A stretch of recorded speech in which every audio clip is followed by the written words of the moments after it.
Hi there, it's Meonicorn. I'm very happy today because October is less than half a month away, and that means Victober is finally going to come again. Last year I wasn't a booktuber, so I know there's a Victober going on, but I don't know how to participate. I guess it's just because I'm not as involved to the community as I am now. And this year when all of the announcements for Victober pop up in my subscription feed at the same time, I got excited immediately, and I know that I'm going to read some Victorian literature in this October, and I'm very happy about it. If you are not familiar with the concept of Victober, it is a 1 month read-along in October that reading Victorian literature, which is the British and Irish literature from 1838 to 1901. There are 4 hosts for this year's Victober, and they are Kitty from Books and Things, Ange from Beyond the Pages, and Lucy from Lucy the Reader, and Kate from Kate How. Each of them gave us one challenge to participate in,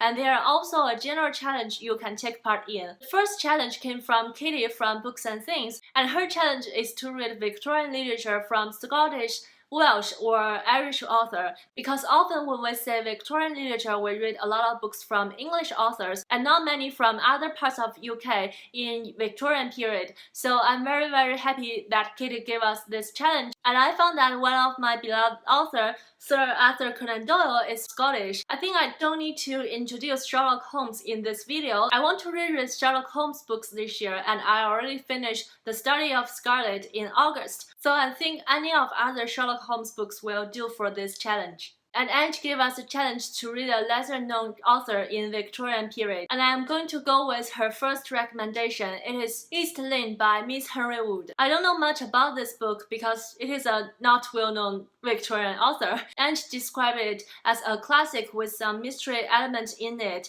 and she gave it 5 out of 5 stars because I like any books with mystery elements, so I think I would like it too, and I really trust her opinion on books, so I'm going to go with that in this challenge. And Kate from Kate How gave us a challenge to read a supernatural book, and I'm going to with Dracula by Bram Stoker. It is funny that I haven't read anything related to vampires, and I haven't watched anything with vampire elements in it. Some of my friends when I at school really like Twilight or the TV series Vampire Diary, but I just generally wasn't interested in this concept of vampire. My only connection with vampire was in my favorite manga or its anime series. One of its episodes has a man pretend himself as Dracula to do a certain things, so I think that's my only connection.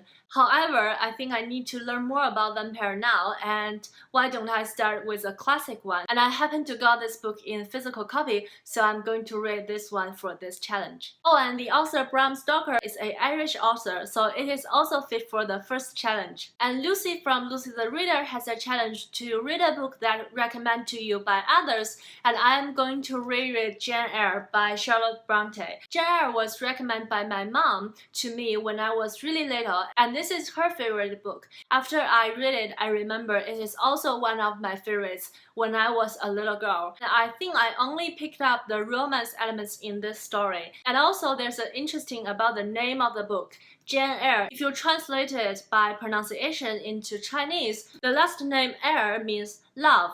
So to me, when I was very little, the book title is always Jane Love. So no wonder I consider it as a romance story. But after I grew up, I know that it has way more than romance in this novel. And the more I heard about it, the more I want to reread it. So I think I'm finally going to read it in Victober, and I'm really happy about it. And it is recommended by my mom, and I think she will be very happy too. And the general challenge for Victober is to read a book from a female author, and I'm going to go with Jane Eyre as well because Charlotte Bronte is a very beloved female author on BookTube or in the world. And I'm not going to exclusively read Victorian literature in October because I don't want to put too much pressure on myself. Consider that I only sort of get out of my reading slump. However, if I happen to finish all of the 4 books, I'll be more than happy to pick more books in Victorian period. And let me know if you are going to participate in Victober and which Victorian book that you like the most.